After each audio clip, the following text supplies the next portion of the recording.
hello my ज्ञान ग्रेवर्स, welcome back to my channel Ananya Mishra biology. आज इस लेक्चर में हम लोग करने वाले हैं एनिमल टिश्यू। ठीक है, तो एनिमल टिश्यू मैं अभी अपने यूट्यूब चैनल पे लास्ट 2 वीक से थोड़ा सा इनएक्टिव थी क्योंकि मेरे एग्ज़ाम चल रहे थे, but they are over now. So आपको जल्दी से टिश्यू चैप्टर में कंप्लीट करवा दूँगी, देन उसके बाद हम लोग नेक्स्ट चैप्टर स्टार्ट करेंगे। ओके, तो हमें पता था कि अभी हम लोग टिश्यू चैप्टर कर रहे थे तो प्लांट टिश्यू तक कंप्लीट कर चुके थे, राइट। पर अब हम लोग एनिमल टिश्यू के बारे में डिस्कस करेंगे। फॉर एग्जांपल बहुत जो बड़े लोग होते हैं, मतलब नहीं दिखाते हैं वॉइस में कि मेरी बहुत सारी मसल्स हैं, राइट। तो ये मसल्स क्या है एग्जैक्टली, मसल्स क्या है, टिश्यू है। कैसे? फॉर एग्जाम्पल अभी तक हम लोग सिर्फ सेल की स्टडी कर रहे थे, जैसे कि मैंने आपको एग्जाम्पल हमेशा देती हूँ कि ये एक बड़ी सी दीवार है, ठीक है। हमारी ये बड़ी सी क्या है, दीवार, ये हमारी ब्रिक्स हैं, ठीक है। अभी तक हम लोगों ने एक ब्रिक के बारे में पढ़ा था, दैट इज़ कॉल्ड सेल। ये हमारी एक हम लोगों ने ब्रिक है। अब हमें क्या करना है, पूरी वॉल की स्टडी करनी है, ठीक। पूरी वॉल वो क्या है, टिश्यू कहलाती है। अब हमारी बॉडी में अलग अलग फंक्शंस होते हैं, मैंने आपको सेल चैप्टर में भी बताया। जैसा फंक्शन होगा सेल का, उसका स्ट्रक्चर भी ऐसा होगा। अब हम लोग एनिमल टिश्यू में 4 टाइप की सेल्स पढ़ते हैं। कितनी? 4 टाइप की सेल्स, क्योंकि हर एक तरीके की सेल पूरी बॉडी में नहीं होती। हमारी बॉडी में जहाँ पर जैसा फंक्शन होता है वहाँ पर वैसी।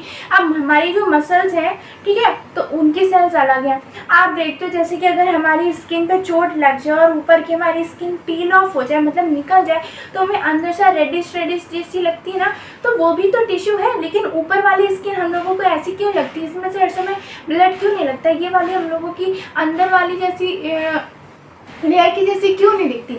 इसका मतलब है कि ऊपर वाली लेयर में कुछ अलग तरीके के टिश्यू है, अंदर वाली लेयर के अंदर कुछ अलग तरीके के टिश्यू है। हमारे जो बाहर के चीक्स होते हैं उनकी स्किन कैसी होती है, और हमारे अंदर के जो चीक्स होती है, हमारी जो टंग होती है, वो भी तो सब टिश्यू से मिलकर बना है। मतलब सेल से टिश्यू बना और फिर टिश्यू से पूरी टंग बनी, पूरे माउथ में जो लाइनिंग है पूरे साइड में, तो वो वैसी क्यों नहीं है? वहाँ पर अलग तरीके के टिश्यू हैं, हमारे स्टमक में, हमारे रेस्पिरेटरी ऑर्गन में। अब फॉर एग्जांपल हम लोग सांस लेते हैं, ठीक है, तो लंग्स हमारे, हम लोग इनहेल करते हैं तो हमारे लंग्स, मतलब उनमें क्या होता है, फूल जाते हैं हम लोग। आप देखिए, फील करिए। और जैसे ही हम लोग एक्सहेल करते हैं तो हमारे लंग्स होते हैं, रिलैक्स करते हैं। तो जो लंग्स होते हैं वो बलून की तरीके होते हैं, वो ऐसे फूलते भी हैं और फिर कॉन्ट्रैक्ट भी करते हैं, रिलैक्स भी करते हैं। तो वहाँ पर कुछ ऐसे सेल्स और ये टिश्यू प्रेजेंट होंगे जो जिनका फंक्शन होगा कि वो ये कर सकते हैं। पर क्या हमारे स्टमक के टिश्यू ऐसा करते हैं? नहीं करते हैं। तो जहाँ का जैसा फंक्शन है वहाँ के टिश्यू वैसे ही होंगे। समझ गए आप? तो आपको ये चीज़ समझनी चाहिए कि अभी तक हम लोग पढ़ रहे थे छोटे मोटे बच्चे के बारे में, विच इज सेल। सेल से मिलकर बना हमारा टिश्यू, जो इसका क्या है, फादर। अब इसके ग्रैंडफादर के बारे में पढ़ना होगा तो वो क्या कहलाएगा, ऑर्गन। अब इस ऑर्गन के बारे में, अगर ऑर्गन के भी इसकी ग्रैंडफादर आ गए, ऑर्गन सिस्टम, ऑर्गन सिस्टम, ठीक है। तो ये पूरा कंटिन्यूस चल रहा है, ठीक है। धीरे धीरे करके हम लोग सब कुछ कवर करेंगे। फिलहाल तो आपके में ऑर्गन नहीं है, आपके में अभी टिश्यू है, तो हम लोग ये समझाने के लिए था सिर्फ। अब हम लोग पढ़ेंगे एनिमल टिश्यू के बारे में, राइट। एनिमल टिश्यू में हम लोग 4 तरीके के टिश्यू पढ़ते हैं, ठीक है। पहला हमारा होता है एपिथेलियल टिश्यू, देन हमारा होता है कनेक्टिव टिश्यू, देन हमारा होता है muscular tissue, then nervous tissue. Epithelial tissue, connective tissue, muscular मतलब मसल्स में होता है, न्यूरॉन, नर्वस टिश्यू जो हमारा पूरा नर्वस सिस्टम होता है उसमें कहते हैं नर्वस टिश्यू प्रेजेंट होता है, राइट। तो सबसे पहले हम लोग एपिथेलियल टिश्यू के बारे में डिस्कस करेंगे। बट एनिमल टिश्यू कितने टाइप्स के होते हैं, आपके पेपर में डायरेक्टली क्वेश्चन आ सकता है, तो आपको बताना होगा।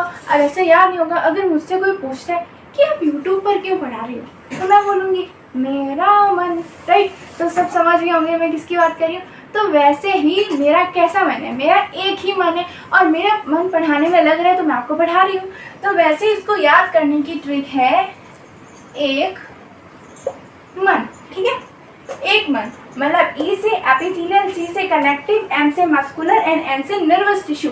तो आपको पेपर में बस ये याद रखना है और आपको पेपर में आंसर याद करना है कि ई से एपिथेलियल, सी से कनेक्टिव, एम से मस्कुलर, एन से नर्वस, आगे लगा देना है tissue tissue tissue tissue, right. तो याद हो गया, ये टिश्यू वाला टिश्यू पेपर नहीं है, ठीक है। अब हम लोग पढ़ते हैं एपिथेलियल टिश्यू के बारे में। एपिथेलियल टिश्यू को पहले हम लोग उसके कैरेक्टरिस्टिक्स देख रहे थे, वो टिश्यू कैसे होता है, ठीक है। एपिथेलियल टिश्यू कैसे होता है, ये पहली बात तो मैं आपको बता दूं, इनका काम होता है प्रोटेक्शन का। ये कैसी लेयर फॉर्म करते हैं, प्रोटेक्टिव लेयर फॉर्म करते हैं। देन इनका बैरियर का काम होता है। फॉर एग्जाम्पल जैसे कि ये हमारे लंग्स हैं, जैसे कि समझिए, और यहाँ पे हमारा जैसे कि ये स्टमक आ रहा है, ठीक है, स्टमक है। फिर तो ये दो अलग अलग ऑर्गन है, लंग्स है देन हमारा स्टमक है। तो हमारे लंग और स्टमक के पास पास होंगे नहीं, तो ये जो एपिथेलियल टिश्यू होता है, इन जो दो ऑर्गन्स हैं उनके बीच में लेयर बनाता है, दो ऑर्गन्स को आपस से अलग करता है। इसके बाद स्मॉल इंटेस्टाइन, मतलब यहाँ से कनेक्ट होकर स्मॉल इंटेस्टाइन आती है, इधर किडनी होती है। तो ये सारे ऑर्गन्स जो होते हैं वो आपको लगता है साथ में रहते, नहीं, इनके बीच में एक बैरियर प्रेजेंट होता है जो एक ऑर्गन को दूसरी ऑर्गन से अलग करता है। वो बैरियर किस लेयर का फॉर्म होता है, एपिथेलियल टिश्यू का। समझ में आया? देन ये जो टिश्यू होते हैं ये टाइटली पैक्ड होते हैं। कोई भी लेयर फॉर्म करेगा तो वो कैसा होगा, टाइटली पैक्ड होगा। और हमारी लेयर कैसी होनी चाहिए, कंटिन्यूअस, कोई भी ब्रेक नहीं होने चाहिए उसमें, ठीक है। लेयर कैसी होगी, कंटिन्यूअस लेयर।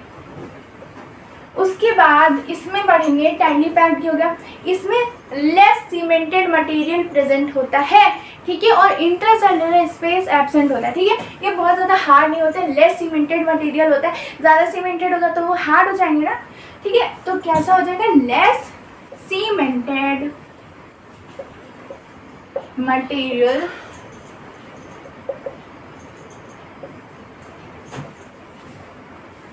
प्रेजेंट। और ये कैसे होते हैं, नो इंटरसेलुलर, मतलब सेल्स के बीच में कोई भी जगह प्रेजेंट नहीं होती है, नो इंटरसेलुलर स्पेसेस, ठीक है। और ये जो टिश्यू होते हैं, मतलब ऐसे, जैसे कि मैं ऐसे बना रही हूँ, ऐसे करके डायरेक्ट प्रेजेंट होते हैं, ऐसे करके कोई भी स्पेस नहीं होती इसमें। और ये कहाँ कहाँ पर होते हैं, इसकी भी ट्रिक है मेरे पास, बहुत ही अच्छी। आप सब लोगों, जो भी लोग विंटर्स में रहते हैं तो सब लोग क्या पहनते हैं, स्वेटर पहनते हैं ना। तो आपके पास, सबके पास होता है बेसिक कलर्स होते हैं ना, एक ब्लैक कलर का स्वेटर तो होगा ही ना। तो ब्लैक, ठीक है, क्या ब्लैक कलर का स्वेटर तो होगा, तो बोलेंगे कि स्वेटर मेरा ब्लैक। क्या बोलना है आपको, कहाँ पे लिखूं, यहाँ पे, ठीक है। यहाँ पे आपको लिखना है स्वेटर मेरा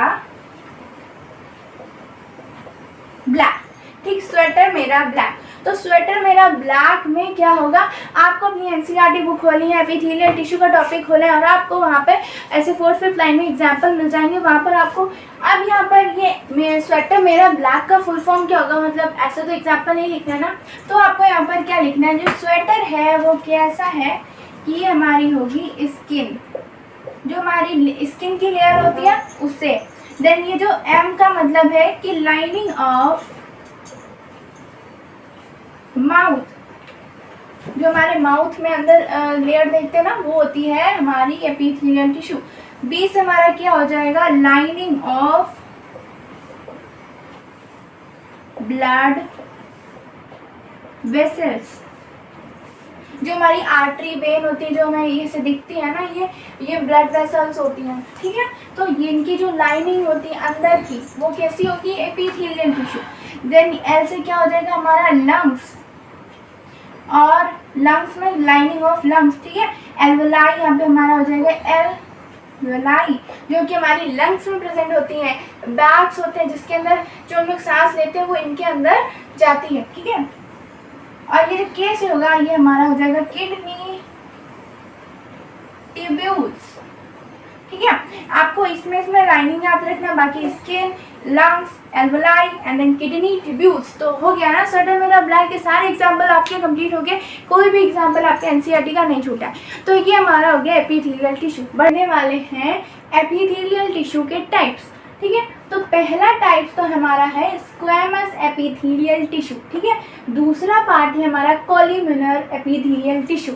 then third is cuboidal epithelial tissue, ठीक है। स्क्वायर होता है हमारा, ठीक है। उसके बाद स्क्वायर से हम जो कॉलम्स होते हैं, ठीक है, जैसे कि आप लैपटॉप में देखेंगे उसमें कॉलम्स होते हैं, MS एक्सेल में इसे कॉलम्स होते हैं ना, रोज होती हैं। तो जो कॉलम्स होते हैं, ठीक, वो कैसे होते हैं, स्क्वायर शेप मान लीजिए, रेक्टेंगुलर होता है लेकिन वो स्क्वायर शेप मान लीजिए, राइट। उसके बाद कॉलम बन गया, ठीक है हमारे। अब जो कॉलम है, अगर हम लोग उनको जैसे कि हमारे ऐसे करके शेप बनाएंगे, ठीक है, तो हमारे कॉलम भी इसी शेप के होते हैं। तो इन सबको जोड़ के हमारा क्या बन गया, क्यूबाइडल, ठीक है। तो ऐसे आप कनेक्शन के साथ लर्न करिए तो आपको इजीली लर्न हो जाएगी हर चीज़, ठीक है। खुद से चीज़ों को इंटरेस्टिंग और ट्रिक्स बनाइए ना, तो आपको काफ़ी अच्छा लगेगा पढ़ने में भी, और लर्न भी नहीं करना पड़ेगा और आपको याद भी हो जाएगा, राइट। सबसे पहले तो मैं आपको एपिथेलियल टिश्यू का एक कैरेक्टर बचा वो बता दूं कि जैसे कि ये हमारी कौन सी लेयर है, एपिथेलियल लेयर, ठीक है। ये किसकी है, ये हमारी एपिथेलियल टिश्यू की लेयर है। और फिर ये ऊपर हमारी कोई और लेयर है, ठीक है। तो एपिथेलियल टिश्यू डायरेक्ट उसके कांटेक्ट में नहीं रहती, उसके बीच में फाइब्रस बेसमेंट मेम्ब्रेन प्रेजेंट होती है जो कि एक्स्ट्रा सेलुलर होती है। ये मेम्ब्रेन कैसी होती है, याद रखेंगे आप सब, कैसी होती है, एक्स्ट्रा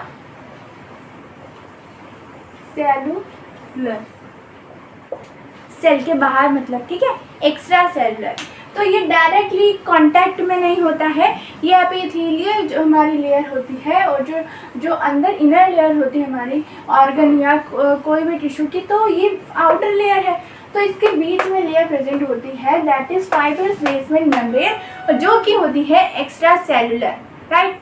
अब स्क्वैमस एपिथेलियल की बात करते हैं। स्क्वैमस एपिथेलियल हमेशा याद रखिए, जब भी कोई पहली चीज़ पढ़ेंगे तो वो चीज़ हमेशा सिंपल होती है, फिर धीरे धीरे हमारा लेवल अप होता है। तो इसमें क्या याद रखना है, बिल्कुल थिन होंगी, ठीक है, और बिल्कुल फ्लैट होगी, कुछ भी नहीं होगा इनके पास, थिन फ्लैट होगी। Form very delicate lining, delicate lining मतलब बहुत नाजुक सी लाइनिंग बनाएंगी, ठीक है। हमारे माउथ के अंदर की लाइनिंग देखते हो, खाना खाते खाते ऐसे कट जाता है साइड में या जीभ में, तो बहुत ज़्यादा दर्द होता है ना, बहुत डेलिकेट लाइनिंग होती है। अब ये तुम्हें कहाँ पर मिलेंगी, कोई पूछे मतलब इनका काम क्या होता है, इनका काम क्या होता है स्क्वैमस एपिथेलियल टिश्यू का, जहाँ पर भी ट्रांसपोर्टेशन का काम होगा वहाँ पर ही आपको मिलेंगी ही मिलेंगी, राइट। ट्रांसपोर्ट कहाँ पे होगा, इनहेल किया, एक्सहेल किया, राइट, ये हमारा हो गया। एयर का ट्रांसफ़र हो रहा है, हमारे पूरे बॉडी में ब्लड वेसल्स का ट्रांसफ़र हो रहा है। हम खाना खा रहे हैं तो जो हमारी जो फूड पाइप होती है उसको क्या बोलते हैं बायोलॉजिकल लैंग्वेज में, ईसोफेगस। क्या बोलते हैं, ईसोफेगस। फूड पाइप को ही ईसोफेगस बोलते हैं। वो खाना अंदर जा रहा है, ट्रांसपोर्ट हो रहा है खाने का। तो ये सारे जो हमारे ट्रैक हैं, इन सब में क्या प्रेजेंट होगा, स्क्वैमस एपिथेलियल टिश्यू की लाइनिंग प्रेजेंट होगी। मैं आपको अपना ईसोफेगस निकाल के दिखाती हूँ। ये देखिए मेरा ईसोफेगस, ये कवर रोल का वो पाइप है। तो जैसे कि ये आप देख सकते हैं कि ये हमारा फॉर एग्जांपल फूड पाइप है, राइट। मैंने इसके अंदर खाना खाया और हमारा खाना अंदर जा रहा है, राइट। रिस्पायरेटरी ट्रैक है, मैंने सांस ली और वो एयर अंदर जा रही। हमारे फॉर एग्जांपल ये मेरी नस है, मेरी वेन आर्टरी, कुछ भी हमारा, मेरा हार्ट से ब्लड फ्लो हो रहा है, इसके अंदर जा रहा है। तो ठीक है, ये हमारे हो गए ट्रांसपोर्टेशन। अब इसकी जो अंदर की लाइनिंग होती है, ये जो अंदर की लाइनिंग आप देख रहे हैं, ये जो अंदर की लाइनिंग आप देख रहे हैं, क्या मैं दिख रही हूँ, ठीक है, जो अंदर की लाइनिंग आप देख रहे हैं ना, ये जो अंदर की लाइनिंग है किससे बनी हुई होगी, स्क्वैमस एपिथेलियल टिश्यू से, राइट। उसके बाद कहाँ होगी, ब्लड वेसल, ईसोफेगस और लंग एल्वोलाई। लंग एल्वोलाई मैंने बोला ना, जो हमारे ऐसे, जैसे कि हमारा ऐसे करके ये लंग है हमारा, तो इसके अंदर ऐसे करके बहुत जैसे ब्रांचेस होते हैं, ट्री होते हैं वैसे ब्रांचेस होती है, और यहाँ पर सैक लाइक स्ट्रक्चर्स होते हैं जिसके अंदर हवा आती है और ये फूलते हैं, और हवा जाती है तो ये रिलैक्स हो जाते हैं, ठीक है, सिकुड़ जाते हैं, श्रिंक हो जाते हैं। तो ये जो बैग्स होते हैं इनमें हवा भरती है, उनको क्या बोलते हैं, एल्वियोलाई, ठीक है, क्या बोलते हैं, एल्वियोलाई। देन अब स्क्वैमस एपिथेलियल का एक और फंक्शन होता है, मॉडिफिकेशन कह सकते हैं। मैंने आपको पहले ही बताया था कि हमारी स्किन होती है ये अलग होती है, और हमारी अंदर की जो स्किन है, जैसे माउथ की लाइनिंग होती है, या हमारे ये स्किन निकल जाए तो अंदर की स्किन अलग सी लगती है और ऊपर की स्किन अलग। क्यों, जो स्क्वायमस एपिथेलियल होती है हमारी, ये सिंगल लेयर होती है, ठीक है। क्या मैंने बना दिया, ये हमारी सिंगल लेयर है, ठीक है। लेकिन जब ये बहुत सारी लेयर्स में अरेंज हो जाए, जैसे कि ऐसे 1 layer, 2 layer, 3 layer, 4 layer, 5 layer, 6 layer, बहुत सारी लेयर अरेंज हो जाए, तो अब ये बनाती है स्ट्रेटिफाइड स्क्वैमस एपिथेलियल टिश्यू। जो स्ट्रेटिफाइड होती है, जो हमारी बाहर की स्किन देख रहे हैं, प्रोटेक्टिव लेयर देख रहे हैं, ये कौन सी है, stratified squamous epithelial tissue, right. जो हमारी स्ट्रेटिफाइड इसका मतलब क्या होता है, जो हमारा स्ट्रेटिफाइड का वर्ड का ही मतलब होता है अरेंज इन लेयर्स। जब स्क्वैमस एपिथेलियल बहुत अरेंजमेंट होगी लेयर में, तो उसको क्या बोलेंगे, stratified squamous epithelial tissue. Clear हो गया। इसका रिश्ता किससे है, ट्रांसपोर्टेशन से। मैंने आपको तीन ट्रांसपोर्टेशन बताया, हमारा रेस्पिरेटरी ट्रैक्ट, ईसोफेगस, हमारी ब्लड वेसल्स, और रेस्पिरेटरी ट्रैक्ट में भी हमारे लंग्स में जो एल्वेलाई होते हैं वहां पर भी तो ट्रांसपोर्टेशन हो रहा है। समझ गए ना आप। कॉल्यूमिनर एपिथेलियल टिश्यू मीन क्या होगा, पिलर लाइक। कॉल्यूमिनर का मतलब क्या होता है, पिलर लाइक, ठीक है, खंबे जैसा, ठीक है। इसमें खंबे जैसे क्या होगा, इसमें सेल्स जो होंगी वो ऐसे ऐसे करके प्रेजेंट होंगी, राइट। इसकी सेल्स कुछ आपको इस टाइप की मिलेंगी। मीन पिलर लाइक हो गया।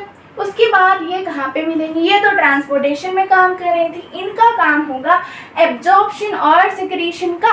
एब्जॉर्प्शन कैसा, जैसे कि आपने रेस्पिरेटरी ट्रैक्ट में देखिए, यहाँ पर म्यूकस, हमारा कफ जो होता है, कफ म्यूकस, ठीक है। तो यहाँ पर रेस्पिरेटरी ट्रैक्ट में म्यूकस प्रेजेंट होता है, हाँ। और उसके अंदर ये लाइनिंग प्रेजेंट होती है, इसकी एपिथेलियल कॉल्यूमिनर, और इनके अंदर प्रेजेंट होते हैं सीलिया। सीलिया क्या होते हैं, हेयर लाइक स्ट्रक्चर, मतलब ऐसे, ये मतलब ऐसे ऐसे ऐसे करके प्रेजेंट होते हैं, हेयर लाइक लग रहे हैं। ये क्या करते हैं, ऐसे क्यों होते हैं, ठीक है, ये ऐसे क्यों होते हैं, ये तो नहीं बोलेंगे मेरा मन, इनका भी रीजन है। इनका रीजन है इंक्रीज सरफेस एरिया। अब कोई भी चीज़ है, ठीक है, पानी है, अगर फॉर एग्जाम्पल मैं कहाँ दूँगी, जगह ही नहीं मेरे पास, चलिए यहीं पे बता दूँ, कोई भी चीज़ सीधी है, आप उस पर सीधे डाल दी, वो बह के चली गई, ठीक है, हमने पानी डाल दिया। लेकिन अगर हमने कोई भी चीज़ ऐसे ऐसे करके रखी है, उस पर पानी हम लोग डालेंगे तो पानी ऐसे ऐसे ऐसे बह कर जाएगा, वो ऐसे ऐसे ऐसे जाएगा, और कोई चीज़ सीधे चली जाएगी। तो बताइए कौन सी चीज़ ज़्यादा रुकेगी, और क्या सरफेस एरिया इंक्रीज होगा ना। तो ये सरफेस एरिया इंक्रीज करते हैं अगर कोई भी चीज़ हम लोगों ने खाई है, ठीक है, तो वो एब्जॉर्ब हो रही है, या कोई भी चीज़ सिक्रीट हो रही है तो वो चीज़ वहाँ पर है। तो ये हमारे जो होते हैं एब्जॉर्प्शन में काम करते हैं, और कुछ चीज़ सिक्रीट हो रही है तो उसमें भी काम करते हैं। सिक्रीट मतलब कोई भी हार्मोन है या एंजाइम है, वो सिक्रीट हो रहा है हमारी बॉडी से, वो चीज़। रेस्पिरेटरी ट्रैक्ट में हमारे पास क्या प्रेजेंट होता है, म्यूकस प्रेजेंट होता है। जैसे कि हमें कफ होता है तो हम लोग खांसते हैं ना, तो ये जो सीलिया होते हैं ये मूवमेंट करते हैं, ये क्या करते हैं, मूवमेंट करते हैं, और हमारे जो रेस्पिरेटरी ट्रैक है उसको क्लीन करने में भी मदद करते हैं। Cilia help to clean the mucus और रेस्पिरेटरी ट्रैक, ठीक है, समझ में आया। ये मूव करते हैं, और जिसकी वजह से जो म्यूकस फिल होता है, हमें खराश लगती है, हम लोग उसको खांसते हैं, तो वो ये मूव करते हैं और हमारा म्यूकस जो होता है क्लीन हो जाता है, और हमें लगता है ओ मेरा गला साफ हो गया, ठीक। ये एब्जॉर्प्शन और सिक्रीशन का काम करते हैं, और सीलिया इनमें प्रेजेंट होते हैं, जो कि हेयर लाइक स्ट्रक्चर होते हैं, सरफेस एरिया बढ़ा देते हैं, और ये म्यूकस को भी क्लीन करते हैं, और कोई भी चीज़ एब्जॉर्ब करने का काम भी बहुत अच्छे से करते हैं, और कुछ सिक्रीशन का काम होता है वो भी करते हैं। रेड बात आती है क्यूबाइडल एपिथेलियल टिश्यू की। अब ये क्या होते हैं, क्यूब शेप्ड सेल होते हैं, नाम से ही पता चला है क्यूब शेप होंगे, ठीक है। अब मैकेनिकल सपोर्ट, कहीं पर भी मैकेनिकल सपोर्ट होता है तो ये प्रोवाइड करते हैं। अब ये कहाँ पे प्रेजेंट होते हैं, डक्ट ऑफ सलाइवरी ग्लैंड। जो हमारी सलाइवरी ग्लैंड होती है, जो सलाइवरी, जो हमारा जो सलाइवा सिक्रीट करती है, 1 2 यहाँ होती है और हमारी टंग के नीचे होती है, ठीक है, 3 होती है हमारी सलाइवरी ग्लैंड, और तीनों की जो डक्ट होती है वो किससे बनी हुई होती है, क्यूबाइडल एपिथेलियल टिश्यू से। Then lining of kidney tubule, जो किडनी ट्यूब्यूल की लाइनिंग होती है वो भी बनी हुई होती है क्यूबाइडल एपिथेलियल टिश्यू से, ठीक है। फिर ग्लैंडुलर एपिथेलियल टिश्यू, ये क्या है। अब यही जो क्यूबाइडल टिश्यू, इनका मॉडिफिकेशन, जैसे हम लोगों ने यहाँ पे स्ट्रेटिफाइड स्क्वैमस एपिथेलियल टिश्यू पढ़ा, वैसे यहाँ पर ग्लैंडुलर एपिथेलियल टिश्यू क्या है, ये ग्लैंड फॉर्म कर लेते हैं, और जो भी सिक्रीट, ग्लैंड का काम क्या होता है, कोई भी हार्मोन है, एंजाइम है, वो सिक्रीट करना होता है ना, वही ये काम करते हैं, कोई ग्लैंड बना लेते हैं और फिर क्या करते हैं, कोई भी सब्सटेंस सिक्रीट कर सकते हैं एपिथेलियल सरफेस पे।